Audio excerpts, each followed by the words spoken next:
Good morning my dear students. ఈరోజు చెప్పుకునే topic పక్షులలో వాయుగమన మరియు వైహాయక ఉడ్డాయక కండరాలు. ఈరోజు డేట్ వచ్చి 29.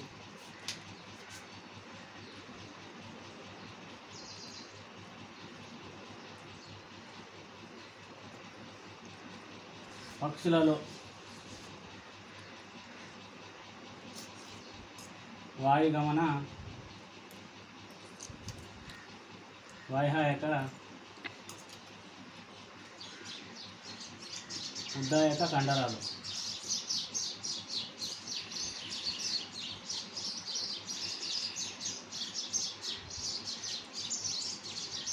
పక్షులలో వాయుగమన మరియు వైహాయక ఉడ్డాయక కండరాలు ఈరోజు టాపిక్.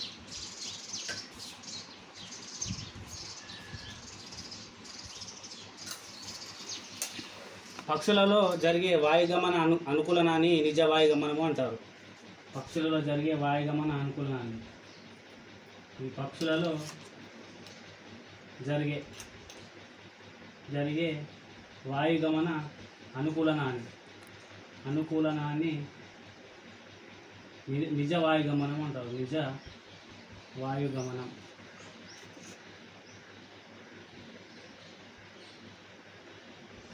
అంటే పక్షులలో జరిగే వాయుగమన అనుకూలనాన్ని నిజ వాయుగమనం అని అంటారు.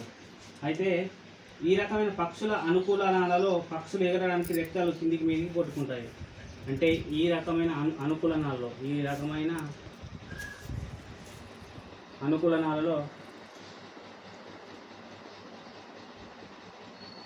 రెక్కలు కిందికి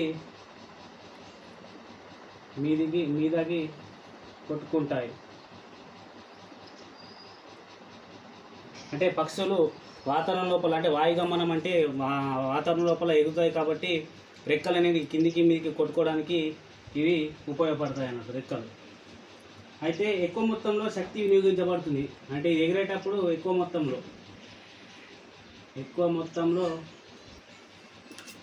శక్తి వినియోగించబడుతుంది.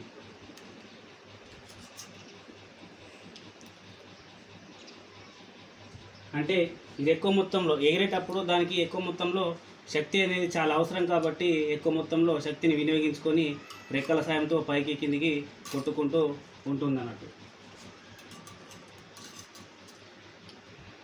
అందువలన దీని క్రియాశీలక లేదా సక్రియ వాయుగమనం అని కూడా అంటారు. వీటిని క్రియాశీలక, అందువలన వీటిని క్రియాశీలక సక్రియ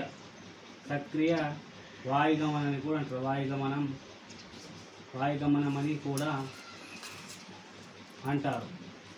సక్రియ లేదా క్రియాశీలక వాయుగమనం అని కూడా అంటారు. దీనిని ఈ క్రింది విధంగా వివరించవచ్చు.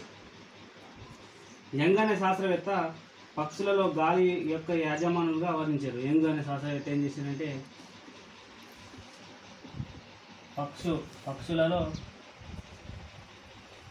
పక్షులను గాలి యొక్క యజమానులుగా వర్ణించాను. గాలి యొక్క యజమానులుగా.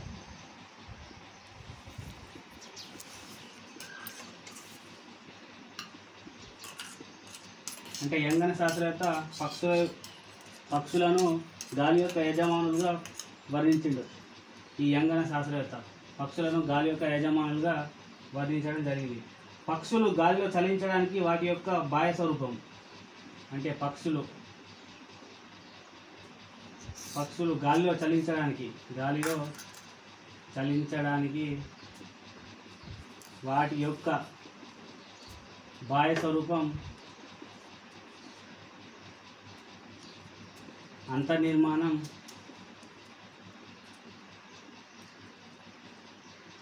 మరియు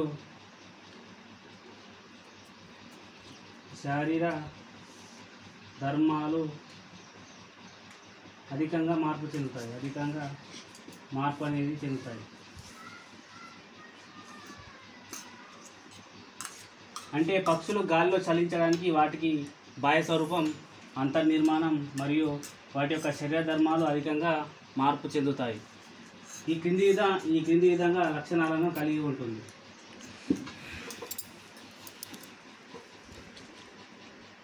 ఆకారం. మొదటగా ఆకారం.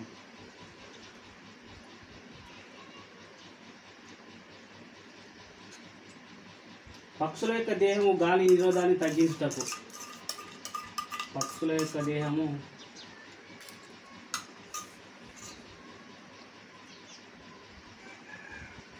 గాలి నిరోధాన్ని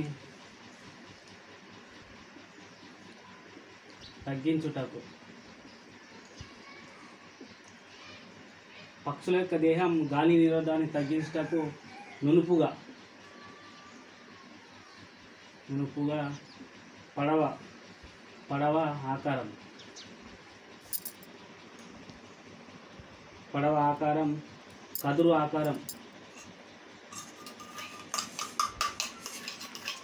కదురు ఆకారంలో ఉంటుంది దాని యొక్క ఆకారం, పక్షి యొక్క ఆకారం. పక్షుల యొక్క దేహం గాలి నిరోధాన్ని తగ్గించటకు ఈ నునుపు ఆకారం కానీ, పడవ ఆకారం కానీ, కదురు ఆకారంలో కానీ వాటి యొక్క గాలి నిరోధాన్ని తగ్గించడానికి ఆకారం వివిధ ఆకారాల్లో ఉంటుంది ఈ పక్షి. పక్షులు సులభంగా గాలిలో ప్రయాణించవాలి. దీనివలన పక్షులు సులభంగా గాలిలో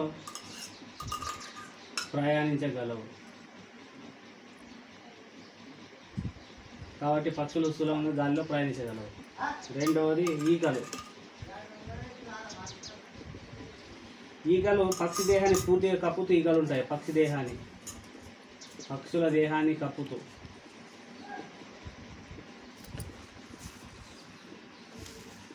ఈగలు ఉంటాయి. పక్షుల దేహాన్ని కప్పుతూ ఈగలు ఉంటాయి.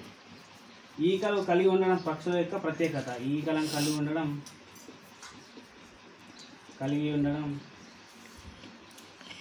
పక్షుల యొక్క ప్రత్యేకత. ఈకలను కలిగి ఉండడం పక్షుల యొక్క ప్రత్యేకత. అదేవిధంగా రెక్కలు. మూడవది రెక్కలు. గాలిలో ఎగరడానికి అనుకూలంగా పూర్వంగాలు రెక్కలు ఉంటాయి. గాలిలో ఎగరడానికి పక్షులలో ఈగలు రెక్కలుగా పనిచేస్తాయి.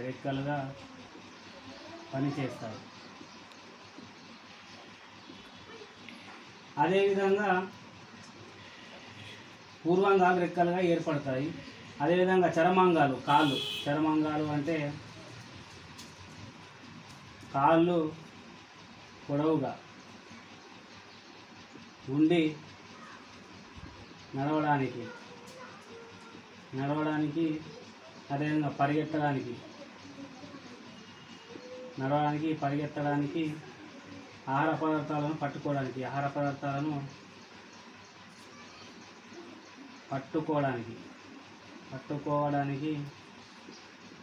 అనుకూలంగా ఉంటాయి. అదేవిధంగా తోక. నాలుగవది తోక పక్షి ఎగిరేటప్పుడు చుక్క వలె కనిపిస్తుంది. ఈ తోక అనేది పక్షి ఎగిరేటప్పుడు చుక్క వలె కనిపిస్తుంది. ఒక చిన్న పక్షి ఎగిరేటప్పుడు పైగంలో తోక చిన్న చుక్కలాగా కనిపిస్తూ ఉంటుంది. బరువును కోల్పోవడం. ఐదవది బరువును కోల్పోవడం.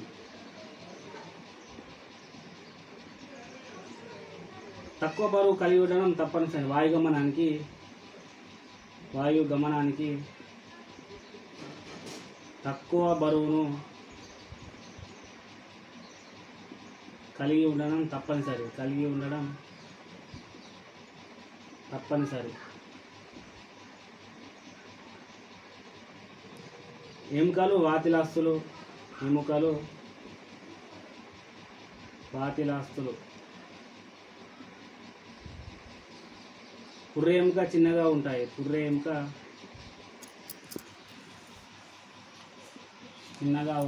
చిన్నగా ఉంటాయి. మూత్రాశయం లేకపోవడం.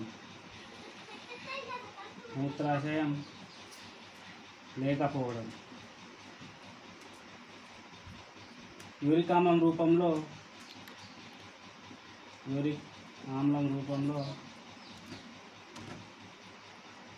ఘన రూపంలో విసర్జక పదార్థాన్ని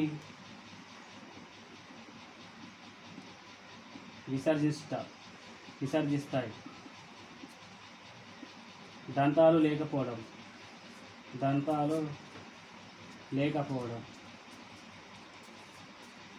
ఈకలు ఉండడం. అంటే వాయుగమనానికి తక్కువ బరువును కలిగి ఉండడం అనేది తప్పనిసరి. ఇందులో ఎముకలు వాతిలాస్తులు ఉంటాయి, పుర్రె ఎముకలు చిన్నగా ఉంటాయి, మూత్రాశయం లేకపోవడం, యూరిక్ ఆమ్ల రూపంలో ఘన రూపంలో విసర్జక పదార్థాన్ని విసర్జిస్తాయి, దంతాలు ఉండవు, ఈకలు ఉంటాయి. ఈ ఓన్లీ బరువును కోల్పోవడం.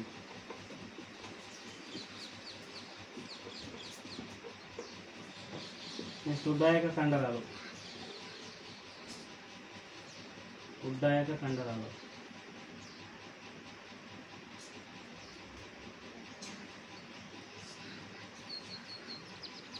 పక్షి రెక్క పనిచేయడం అనేది ఉడ్డాయక కండరాల ఆధీనంలో ఉంటుంది.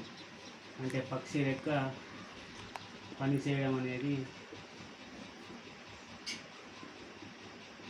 ఉడ్డాయక కండరాల ఆధీనంలో ఉంటుంది.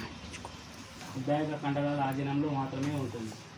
దీనిలో మొత్తం 4 ఉంటాయి కండరాలు. మొత్తం 4 జతల ఉడ్డాయక కండరాలు ఉంటాయి. మొత్తం 4 జతల ఉడ్డాయక కండరాలు ఉంటాయి, 4 జతలు. ఒకటి పెక్టోరాలిస్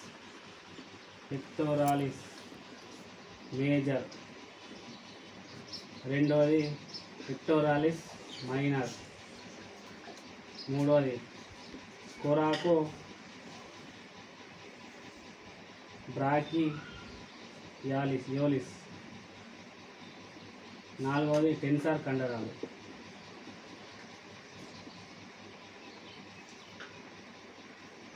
మొత్తం 4 జతల కండరాలు ఉడ్డాయక కండరాలు ఉంటాయి. ఒకటి పెక్టోరాలిస్ మేజర్, రెండవది పెక్టోరాలిస్ మైనర్, మూడవది కొరాకో బ్రాకియాలిస్, నాలుగవది టెన్సర్ కండరాలు. మరి పెక్టోరాలిస్ మేజర్ అనేది రెక్క కిందికి మీదకి కొట్టుకోవడానికి, రెక్క కిందికి మీదకు కొట్టుకోవడానికి తోడ్పడుతుంది. కొట్టుకోవడంలో పెక్టోరాలిస్ మేజర్ అనేది తోడ్పడుతుంది. పెక్టోరాలిస్ మైనర్ అనేది పక్షి రెక్క కిందికి పక్షి రెక్క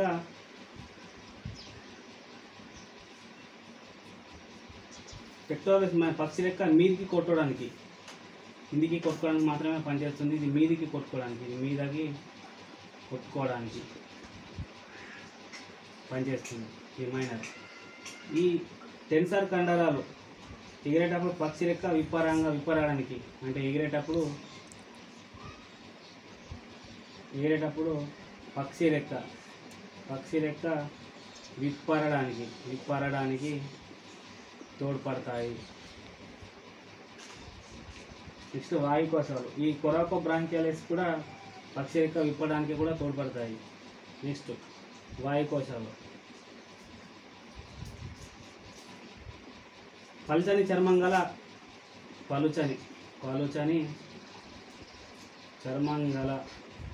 కండరరహిత వాయుకోశాలు ఊపిరితిత్తులతో సంధానం చెంది ఉంటాయి.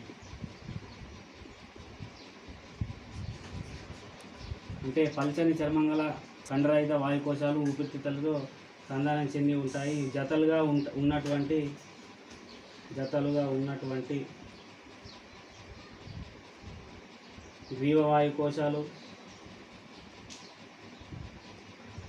ఉరోవాయుకోశాలు, పర ఉరోవాయుకోశాలు, ఉదర వాయుకోశాలు మరియు ఒకే ఒక అంతర్జాతృక. మొత్తం 9 వాయుకోశాలు అనేటివి ఉంటాయి. 2, 4, 6, 8, 10 మొత్తం అంటే 9 వాయుకోశాల సంఖ్య 9. ఈ వాయుకోశాలు గాలిని నిల్వ ఉంచడానికి రిజర్వాయర్గా పనిచేస్తాయి. ఈ వాయుకోశాలు గాలిని నిల్వ ఉంచడానికి రిజర్వాయర్లుగా పనిచేస్తాయి. ఈ వాయుకోశాలు గాలి నిల్వ ఉంచడానికి మాత్రం రిజర్వాయర్గా పనిచేస్తాయి. మొత్తం దివ వాయుకోశాలు 2, పూర్వ ఉరో వాయుకోశాలు 2, పర ఉరో వాయుకోశాలు 2, ఉదర వాయుకోశం 2, ఒకే ఒక అంతర్జాతక వాయుకోశం 1. అంటే మొత్తం కలిపి 9 వాయుకోశాలు అనేటివి ఉంటాయి. మరి వాయుకోశాలు గాలిని నిల్వ ఉంచి రిజర్వాయర్గా పనిచేస్తూ ఉంటాయి.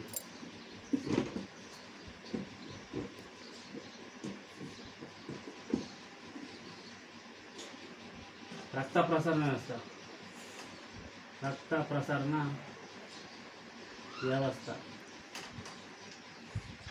వాయుగమనం చూపే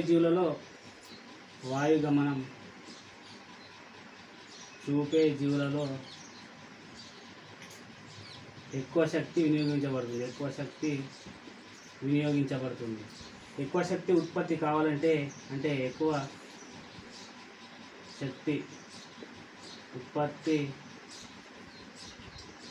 కావాలంటే ఆక్సిజన్ అవసరమవుతుంది. అంటే ఎక్కువ శక్తి ఉత్పత్తి కావాలంటే ఆక్సిజన్ అనేది అవసరం పడుతుంది. ఎక్కువ ఆక్సిజన్ మోసుకుపోవడానికి ప్రసరణ వ్యవస్థ బాగా అనుకూలించింది ఉంటుంది. అంటే ఎక్కువ ఆక్సిజన్ మోసుకుపోవడానికి ప్రసరణ వ్యవస్థ బాగా అభివృద్ధి చెంది ఉంటుంది. రక్తంలో హెమోగ్లోబిన్ ఎక్కువగా ఉంటుంది. బ్లడ్లో హెమోగ్లోబిన్ అనేది ఎక్కువ మొత్తంలో ఉంటుంది.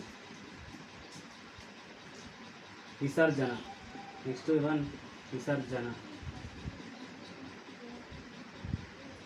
మూత్రాశయం అనేది దీని లోపల ఉండదు.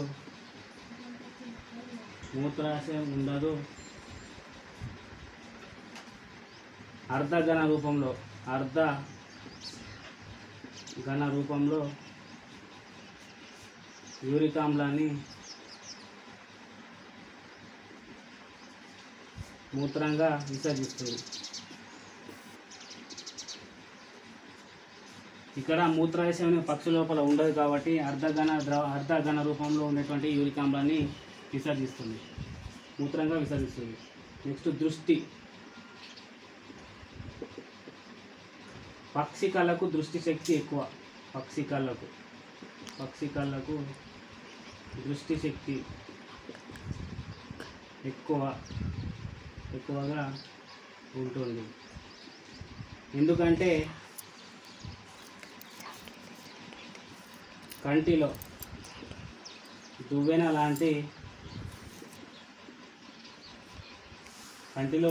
లాంటి పెక్టిన్ ఉంటుంది.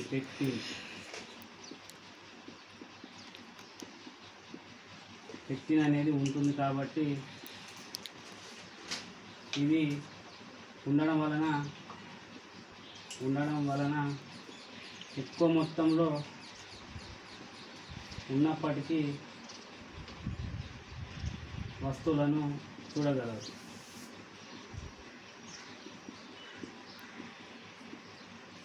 సంయుక్త త్రికం. నెక్స్ట్ వన్ సంయుక్త త్రికం.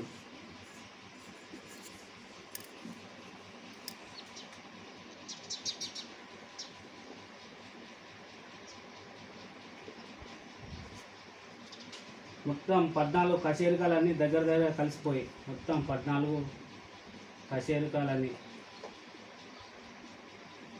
దగ్గరగా కలిసిపోయి చదునైన పల్లెం లాంటి నిర్మాణాన్ని ఏర్పడుతుంది. చదునైన పల్లెం లాంటి నిర్మాణాన్ని ఏర్పరుస్తాయి. దాన్నే సంయుక్త త్రికం అంటారు.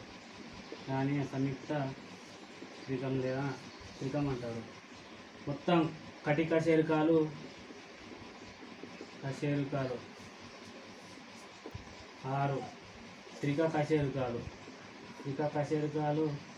2, ఉచ్చ కశేరుకాలు మొత్తం 5.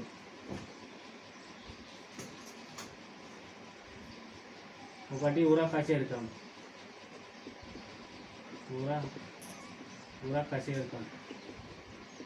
ఇంకోటి ఒకటి మొత్తం 14 కశేరుకాలు మొత్తం ఉంటాయి.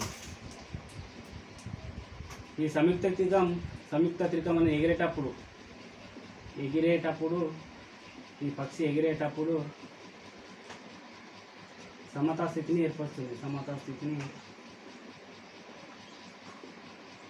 ఏర్పరుస్తుంది. హాలాస్తి. Next one హాలాస్తి.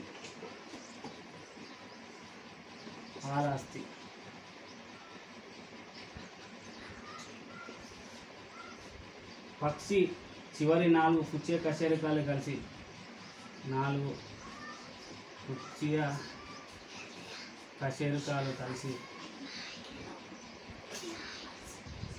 నాగలి ఆకారంలో హాలాస్తిని ఏర్పరుస్తాయి. హాలాస్తి తోకను అటు ఇటు తిప్పడానికి మరియు తోకకు అదనపు పట్టుతో కలిగి తోకను అటు ఇటు తిప్పడానికి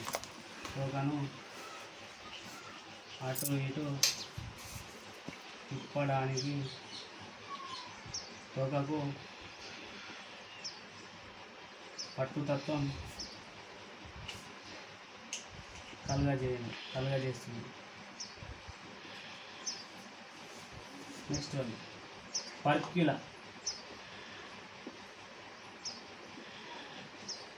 పక్షుల ఉరవమేకలో రెండు జతృకలు కలిసి పక్షులలో ఉరవమేకలు 2 కలిసి ఈ ఆకారంలో పర్క్యులాను ఏర్పరుస్తాయి. దీనినే మెరిస్ట్రాట్ ఎముక అంటారు. మెరిస్ట్రాట్ ఎముక అని కూడా అంటారు, లేదా విష్ ఎముక. దీనిని విష్ ఎముక అని కూడా అంటారు. ఇవి 2 రెక్కల మధ్యన స్ప్రింగ్ మాదిరిగా పనిచేస్తుంది. 2 రెక్కల మధ్య ఇది 2 రెక్కల మధ్య స్ప్రింగ్ లాగా పనిచేస్తుంది. చరమాంగాలు. నెక్స్ట్ వన్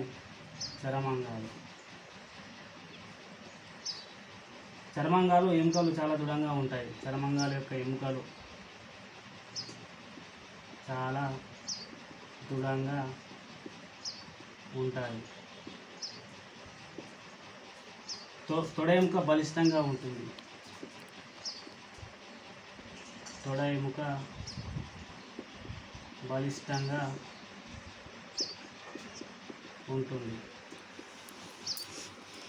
ప్రతి కాలిలోని 4 వేలలో ఒకటి వెనుకకు అమారి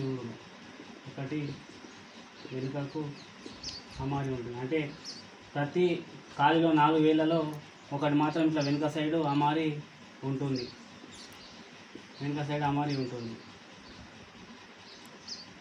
అందువల్ల పక్షి కొమ్మలను పట్టుకోగలుగుతుంది. అందువల్ల వెనుకకు అమారి ఉండడం వలన పక్షి కొమ్మలను పట్టుకోగలుగుతుంది.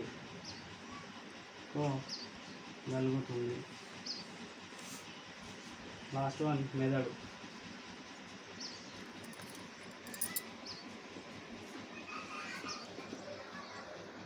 మస్తిష్కం బాగా అభివృద్ధి చెందింది. బాగా అభివృద్ధి చెందింది. దృష్టిలంబికలు కూడా బాగా అభివృద్ధి చెంది ఉండును. దృష్టిలంబికలు బాగా అభివృద్ధి చెంది ఉంటుంది. గ్రాణాలంబికలు క్షీణించి ఉంటాయి. కంటిని ఆవరించి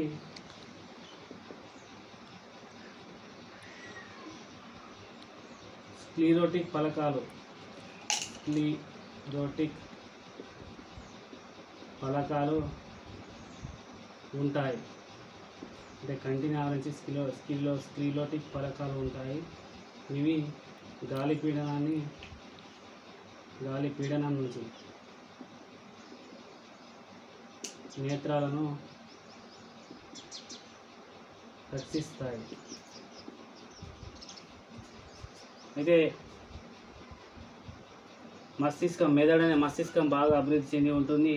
దుష్లంబికలు కూడా బాగా అభివృద్ధి చెంది ఉంటాయి. జ్ఞానాలంబికలు క్షీణించి ఉంటాయి.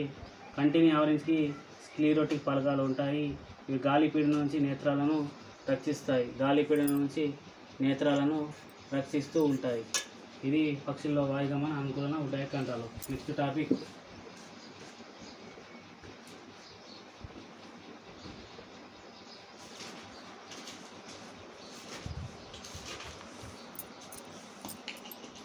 కాలేయం.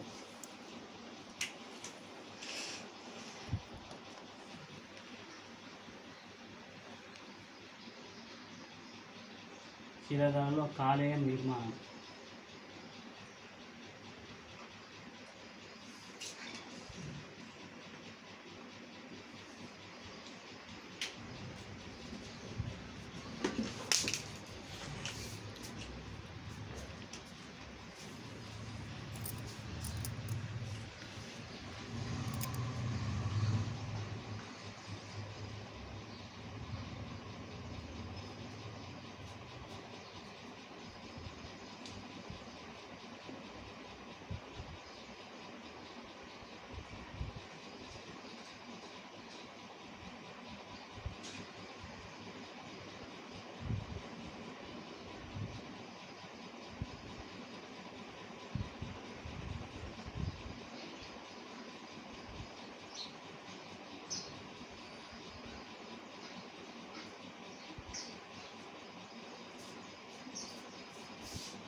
పిత్తాశయం.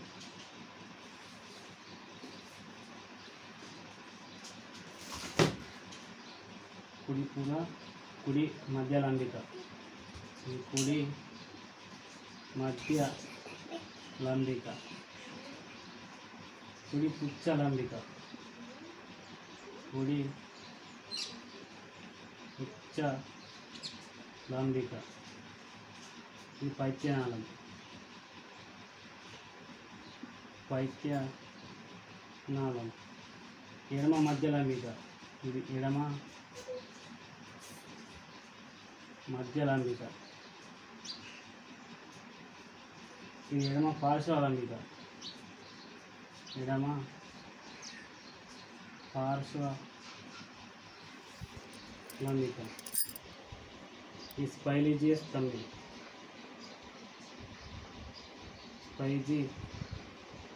స్పైజిలియన్ తమ్మి.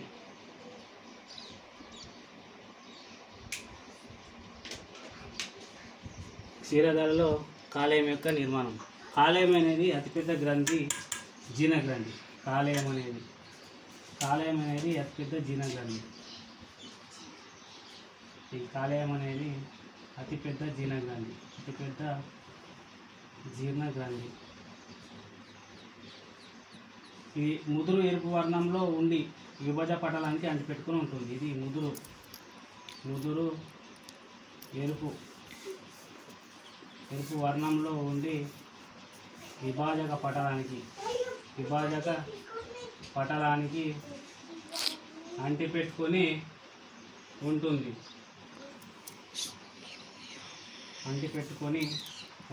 ఈ కాలేయం 5 లంబికలతో ఏర్పడుతుంది. కుడివైపున 2, ఎడమవైపున 3 ఉంటాయి. ఈ కుడివైపున 2, ఎడమవైపున మొత్తం 3 లంబికలు ఉంటాయి. కుడి మధ్య లంబిక, కుడి పార్శ్వ లంబిక, ఎడమ మధ్య లంబిక, ఎడమ పార్శ్వ లంబిక, స్పైజిలియస్ తమ్మి అని 5 లంబికలతో ఏర్పడి ఉంటుంది ఈ కాలేయం. అదేవిధంగా కుడివైపు లంబికను కుడి మధ్య లంబిక, కుడి పుజ్య లంబిక అని, కుడివైపు లంబికను కుడి మధ్య లంబిక అని, కుడివైపు లంబికని కుడి మధ్య లంబిక అని, కుడి పుజ్య లంబికను ఎడమవైపు లంబికను ఎడమ మధ్య లంబిక, ఎడమ పార్శ్వ లంబిక, స్పైజిలియస్ అని కూడా అంటారు. ఈ ఎడమవైపున దాన్ని ఎడమ మధ్య లంబిక, ఎడమ పార్శ్వ లంబిక లేదా స్పైజిలియస్ తమ్మి అని ఎడమవైపున దాన్ని అంటారు. కుడివైపున దాన్ని కుడి మధ్య లంబిక, కుడివైపున దాన్ని కుడి పుజ్య లంబిక అని కూడా అంటారు. పిత్తాశయం నుంచి ఏర్పడిన నాళాన్ని కోశనాళం లేదా పైత్యరస నాళం లేదా అంటారు. ఈ పిత్తాశయం నుంచి ఒక సన్నని పొడవైన నాళం బయలుదేరుతుంది. ఆ నాళాన్ని పిత్తాశయ నాళం లేదా పైత్యనాళం అంటారు.